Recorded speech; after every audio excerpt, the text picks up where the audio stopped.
So, let's start with a big question. What even is a retired coin? Think of it like a famous athlete who has finished their career. They were once a star player, seen everywhere, but now they are no longer on the field. A retired coin is a piece of money that the United States government has officially decided to stop making. It's not that the coin is broken or fake, it's just that its time as everyday money is over. These coins were once used to buy bread, pay for services, or just jingle around in people's pockets. But the government made a conscious choice to end their production for good. They are no longer minted, and you won't get one back as change at the grocery store. Now, a super important thing to get straight is who makes this decision. It's a common misconception, but a state governor has absolutely nothing to do with retiring a national coin. A governor is in charge of a state like California or Ohio, but our money is a federal matter. That means the decision-making process happens at the highest levels of the United States government. It's a team effort involving several key players. Congress, which is the part of the government that writes our laws, has to pass and act. The United States Mint, the organization responsible for actually making our coins, provides its expert opinion on whether a coin is still needed. The process doesn't stop there.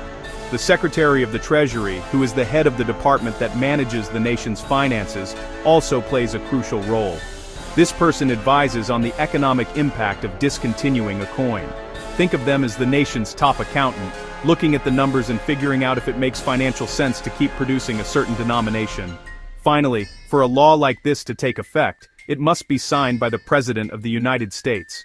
So, it's a big deal involving Congress, the Mint, the Treasury, and the President, a far cry from a single governor making a call. It's a carefully considered federal decision. This whole process ensures that changes to our nation's currency are made for very good reasons. A coin isn't just retired on a whim. Usually it happens because the coin has lost its purchasing power due to inflation, meaning it buys so little that it's more expensive to produce than it's worth. Or perhaps the public simply stops using it because it's inconvenient. This entire system was designed to create a stable and reliable currency for the American people. And the very first coin to go through this official retirement process, the first player to hang up its jersey, was a tiny but fascinating piece of copper, the half-cent. Alright, let's turn the clock back. Today is January 8th, 2026, but we're going way back to the early days of the United States. After winning independence, the young nation had a money problem. People were using a confusing mix of foreign coins, Spanish dollars, British pounds, French francs, and various state-issued tokens. It was chaotic. The new federal government knew it needed its own official currency to unite the country and make trade easier. And as part of that grand plan, they decided they needed some very small denominations. This is where our hero, the half-cent, enters the story. It holds the unique and important title of being the very first coin denomination to be officially retired from circulation in the United States. The half-cent was exactly what its name suggests. It was worth half of 1 cent. That might sound almost worthless to us today, when we can't even buy a piece of candy for a single cent. But in the late 1700s and early 1800s, this tiny coin had real value. It could buy you a small handful of nails, a piece of fruit, or a clay pipe. For working-class people, every fraction of a cent mattered. This coin was designed for the everyday transactions of ordinary Americans. It allowed for precise pricing and helped people on tight budgets make their money stretch as far as possible.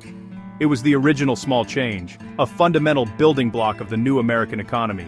Think about it from the perspective of a shopkeeper in the 1790s. If an item cost 12.5 cents, a common price, as it was 1/8 of a Spanish dollar, how would you make change without a half-cent coin? It would be incredibly difficult. The half-cent filled this crucial gap. It made the math simple and the transactions fair. It wasn't a coin for the rich, who dealt in silver and gold. It was the people's coin, used for buying daily necessities and ensuring that no one was overcharged, even by a tiny amount. Its existence was a testament to the new nation's commitment to a fair and functional economy for everyone, not just the wealthy. So, while it may be the first coin to be retired, its initial role was anything but small. The half-cent was a vital cog in the machine of early American commerce.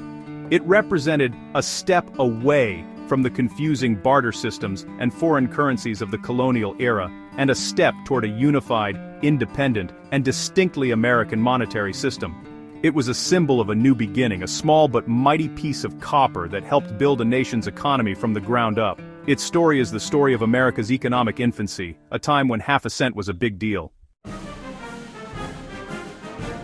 So, how did the half cent officially come into existence? It was all thanks to a landmark piece of legislation known as the Coinage Act of 1792. This was a huge moment in American history. Up until this point, the newly formed United States didn't have its own standardized system of money. The act, championed by brilliant minds like Alexander Hamilton, the first Secretary of the Treasury, set out to change that. It established the United States Mint in Philadelphia, the first federal building erected under the new Constitution. Its primary goal was to create a full range of American coins, from gold eagles down to the humble copper half cent. The Coinage Act was incredibly specific. It didn't just say, let's make some money. It laid out the exact denominations, metals, weights, and designs for the new currency. It established the dollar as the main unit of money, based on the popular Spanish milled dollar, and created a decimal system where everything was based on units of 10, 100, and 1,000. This was a revolutionary idea at the time, making financial calculations much simpler than the complex British system of pounds, shillings, and pence. The half cent was included in this plan to ensure that even the smallest transactions could be handled with precision. The purpose of the half cent, as envisioned by the authors of the act, was to facilitate commerce at the lowest level. In an era where a skilled laborer might earn about $1 a day, half a cent was not an insignificant amount of money. Prices for common goods were often set in fractions of a cent. For example, a loaf of bread might cost a few cents, and being able to pay the exact price was important for both the buyer and the seller. The half cent prevented the need for clumsy bartering or the rounding up of prices, which would have disproportionately hurt the poor. It was a tool for economic fairness. Therefore, the half cent wasn't an afterthought. It was an essential part of the original vision for America's currency. Its inclusion in the Coinage Act of 1792 shows that the nation's founders were thinking about the economic realities of all citizens, not just the wealthy merchants and landowners. They wanted a system that worked for everyone, from the person buying a single apple at the market to the banker changing large sums of money. The act gave the half cent its legal foundation, its reason for being, and set the stage for its production as one of America's very first official coins. With the Coinage Act of 1792 passed, the newly established United States Mint in Philadelphia had its work cut out for it. The first order of business was to actually start producing coins, after some initial test patterns in late 1792. The first half cents intended for circulation were struck in July 1793. This was a historic moment. These weren't just metal discs, they were symbols of American sovereignty. Tangible proof that the United States was a real, independent nation with its own economy. The first batch consisted of 35,334 coins, each one painstakingly produced on a simple, screw press machine powered by human or horse labor. The specifications for the half cent were clearly defined by law. Each coin was to be made of pure copper. This was a practical choice, as copper was relatively inexpensive and durable, making it suitable for a low-value coin that would see a lot of use. The coin was mandated to weigh exactly 132 grains, which is about 8.56 grams. In terms of size, it measured approximately 23.5 millimeters in diameter, making it slightly larger than a modern United States quarter. So, while its value was small, it was a substantial piece of copper that felt solid in your hand, unlike the tiny, lightweight coins we are used to today. The design of the first half cent was also significant. The obverse, or head side, featured a depiction of Lady Liberty. However, this wasn't the calm, stately Liberty we see on later coins. This early version showed her with wild, flowing hair, facing left, with the word Liberty above her head, and the year 1793 below. Some critics at the time thought she looked frightened or wild. The reverse, or tails side, was simpler. It featured the words, half cent enclosed within a wreath, with the fraction 1/200 underneath, signifying that 200 of these coins made up $1. The edge of the coin was also inscribed with the words, 200 for $1. The production of these first half cents was a major step forward for the young nation. It marked the beginning of a national currency that people could trust. These coins were distributed and began to circulate, primarily in the areas around Philadelphia and other major East Coast cities. They were used by laborers, shopkeepers, and families for their daily needs. The half-cent's journey had officially begun, not just as a concept in a law book, but as a real physical object that people could hold, spend, and save. It was the start of a 64-year history for this small but important coin. Over its 64-year lifespan, the half-cent didn't just keep one look. Like many long-running coins, its design changed several times, reflecting shifts in artistic taste and technical improvements at the mint. In total, there were 5 major design types, each with its own unique story. The first, as we've discussed, was the Liberty cap design, which appeared from 1793 to 1797. The initial 1793 version had Liberty facing left, but from 1794 onward, the design was modified by artist Robert Scott to show her facing right, with a more refined and, honestly, less wild appearance. This new design also featured a distinctive cap on a pole behind her head, a classic symbol of freedom. The second major design type was the draped bust half-cent, which was minted from 1800 to 1808. After a brief pause in production, the coin returned with a more elegant and neoclassical look, also designed by Robert Scott. This version showed Lady Liberty with her hair tied in a ribbon and a drape of cloth over her bust. It was considered a more sophisticated and mature portrayal compared to the earlier designs. The reverse of the coin was also updated to feature a heraldic eagle, similar to the one on the Great Seal of the United States, which gave the coin a more formal and official appearance.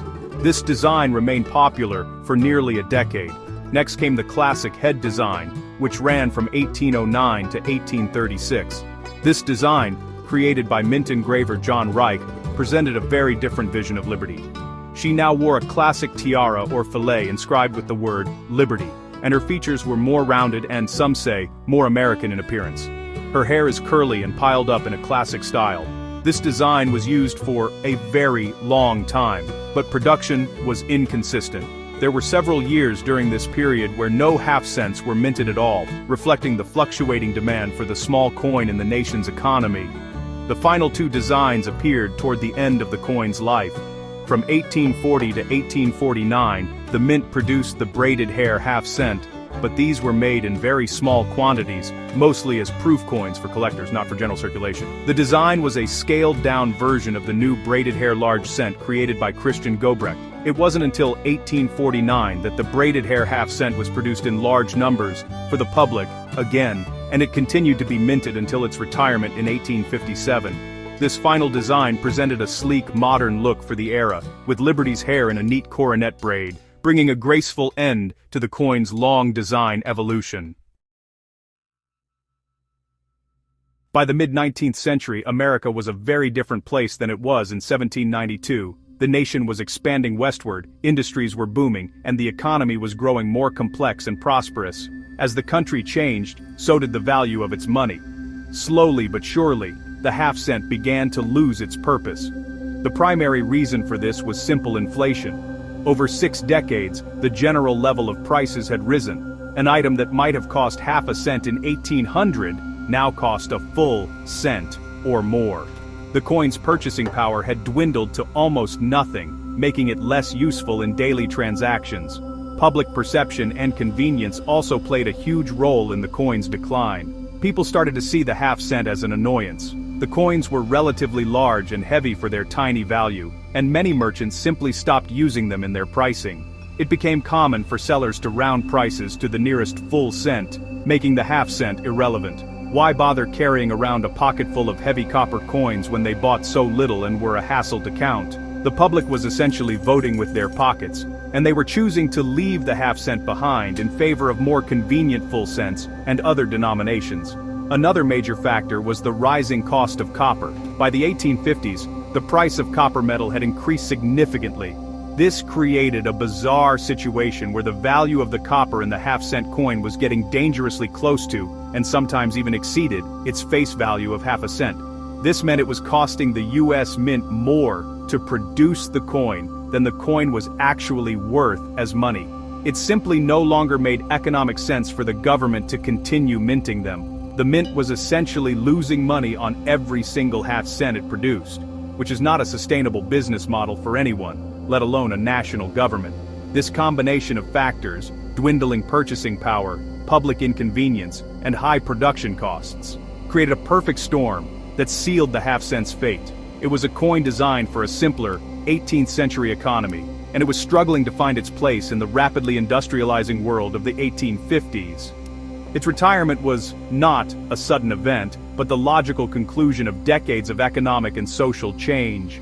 The coin had served its purpose honorably, but its time was clearly coming to an end. The stage was set for Congress to take official action and give the half-cent its formal farewell. The final nail in the half-cent's coffin came with the Coinage Act of February 21, 1857. This was the official piece of legislation that brought the coin's long and storied career to a close. After years of declining use and rising production costs, Congress finally acted. The law was comprehensive, making several major changes to the nation's coinage system. Its most famous provision was the authorization of the new, smaller Flying Eagle cent, which was made of a copper-nickel alloy instead of pure copper. But tucked within this act was the death warrant for two of America's oldest coins, the large, bulky large cent and its smaller sibling, the half cent. The president in office at the time was Franklin Pierce, but the act was passed in the final days of his term, and it would be his successor, James Buchanan, who would oversee the transition. When President Buchanan took office in March 1857, the era of the half cent was officially over. The Coinage Act of 1857 explicitly stated that the minting of half cents was to be discontinued. The U.S. Mint in Philadelphia struck its last batch of braided hair half cents that year, and then the presses fell silent. After 64 years of production, no more half cents would ever be made for circulation. The act didn't just stop the production of the old coins, it also laid out a plan for removing them from circulation. The government wanted to encourage people to trade in their old, heavy copper cents and half cents for the new, lighter, and more convenient Flying Eagle cents. To do this, the act made the old copper coins exchangeable at their face value for the new cents at the mint. It also, quite significantly, demonetized foreign coins like the Spanish silver pieces that were still floating around, making the new American cents the undisputed law of the land for small change. The transition was designed to be as smooth as possible, so, with the stroke of a pen and the signature of a president, the half cent was officially retired. It wasn't a sad occasion but a practical one, a necessary step to modernize America's currency and adapt to a new economic reality. The coin that Alexander Hamilton had seen as essential in 1792 was now deemed obsolete by the government of 1857. The decision was final. The year 1857 marks the clear end of the half-cent's official life as a circulating coin of the United States, closing a fascinating chapter in American numismatic history.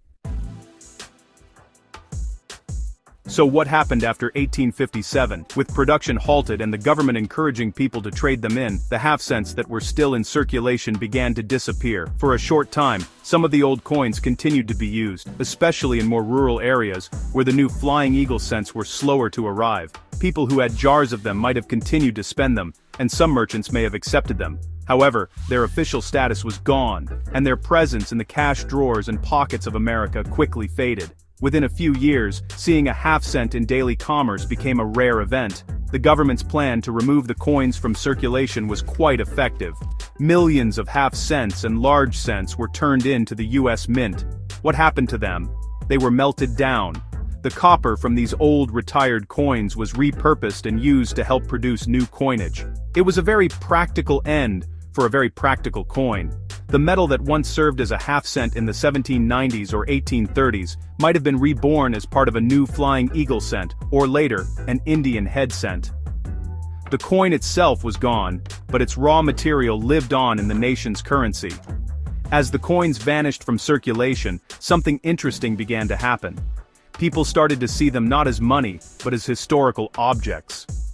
The field of coin collecting, or numismatics, was just beginning to gain popularity in the United States in the mid-19th century. A few forward-thinking individuals realized that these obsolete copper coins were artifacts from a bygone era. They started saving them instead of melting them down. They became keepsakes, little mementos of the nation's early history. A coin that was once used to buy a loaf of bread was now something to be put in a cabinet and admired. This marked the half-cent's transition from currency to collectible. Its value was no longer defined by what it could buy at the store, but by its rarity, its condition, and its historical significance. The coins that survived the melting pots became the foundation for the collections we see today. They were no longer just half of 1 cent, they were tiny time capsules. This new life as a collector's item ensured that the story of the half-cent would not be forgotten, even long after the last one was spent in a 19th-century general store. So, why should we care about this little piece of retired copper today? The half-cent's historical importance is immense. First and foremost, it represents the very beginning of our national identity, expressed through money. It was part of the first wave of coins that declared America's economic independence to the world. It tells a story of a time when the nation was young and the economy was simple, a time when precision down to the fraction of a cent was a matter of fairness for the common person. It is a direct link to the economic lives of our earliest ancestors, from farmers to blacksmiths to shopkeepers. Today, the half-cent is a highly sought-after collector's item. Its value has nothing to do with its original face value of half a cent. Instead, its worth is determined by several factors that collectors cherish. Rarity is a huge one. For example, the 1796 half-cent is incredibly rare, with only about 1,400 ever minted, and they can be worth tens or even hundreds of thousands of dollars. The coin's condition, or grade, is also critical. A worn, barely readable coin might be worth $20 or $30, while a pristine, uncirculated example of the same date could be worth thousands. The specific date and design type also heavily influence its price. The half-cent serves as a perfect case study in how and why coins are retired. Its story clearly illustrates the forces that make a coin obsolete: economic inflation that erodes its value, rising metal costs that make it too expensive to produce, and a lack of public acceptance. The reasons for the half-cent's retirement in 1857 are the same reasons that governments around the world, including the US with its ongoing debate about the penny, consider retiring coins today. It is a timeless lesson in economics, demonstrating that money must adapt to the times or risk becoming a relic. In conclusion, the half-cent is far more than just America's first retired coin. It was a cornerstone of the early American economy, a symbol of a new nation's ambition, and a workhorse for the working class. Its journey from its creation in 1792 to its retirement in 1857 mirrors the growth and transformation of the United States itself. Today, it lives on not in our pockets, but in museums and private collections, a small but powerful reminder of where our nation came from and how much has changed. It's a fascinating tale of a coin that, despite its tiny value, left a giant legacy.